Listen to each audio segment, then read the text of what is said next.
Hey guys, today I'm gonna show you all how to send the group text message on Oukitel G2. Firstly, go into messages, tap on start chat,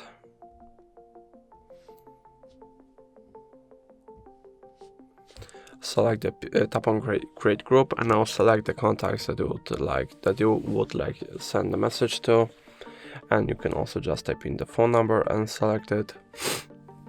Then tap on next, done, and now you can just send the message. I cannot send because I don't have a SIM card in my phone, but you can send the message, and all of the replies are going to be in individual conversations.